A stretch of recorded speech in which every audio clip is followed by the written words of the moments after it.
Phantom Blade Zero, a new beginning in a long journey. Studio founder reveals the origin and inspiration behind this hack and slash RPG.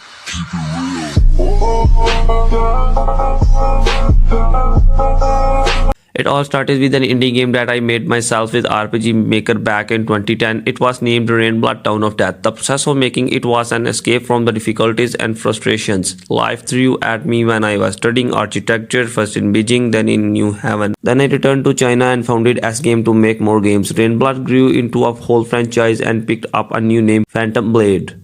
Most of these games were for smartphones and never released outside of China. Still, we have managed to build a fan base over 20 million. Now is the time to make the game that we have always wanted to make and present it to the world as a new PlayStation 5 game. Allow me to introduce Phantom Blade Zero, the spiritual rebirth of the original Rainblood. It's massively larger and richer, changing engine from RPG Maker to Unreal Engine 5, but has never changed in its core. First of all, we talk about Kung Fu Punk. Phantom World, the universe that the game is set in, is a universe where many kinds of powers converge. You will find Chinese Kung Fu intricate machines reminiscent of steampunk arts of occult and intriguing stuff that does not quite fit into any of these categories. In Phantom Blade Zero, you are Soul, an elite assassin serving an elusive but powerful organization known simply as the Order. He was framed for the murder of the Order Patriarch and gravely injured in the manhunt that ensued. A mystic healer managed to save him from death, but makeshift cure only lasts for 66 days.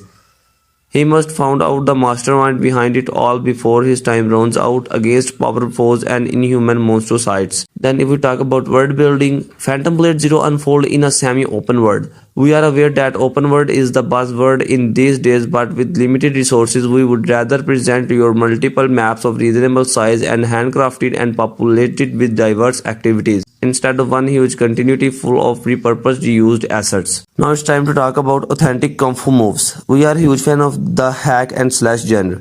Stellar titles like Devil May Cry or Ninja Gaiden are insanely exhilarated with their huge arsenal of moves and light fast pace.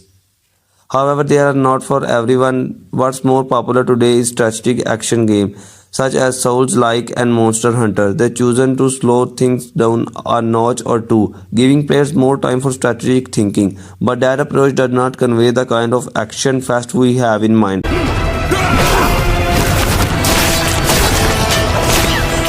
Namely the sleek, breathtaking moves in Kung Fu movies back in the 1990s. This is as much as we can disclose at this stage. As we work vigorously on the PlayStation 5 games, there will be more news down the road.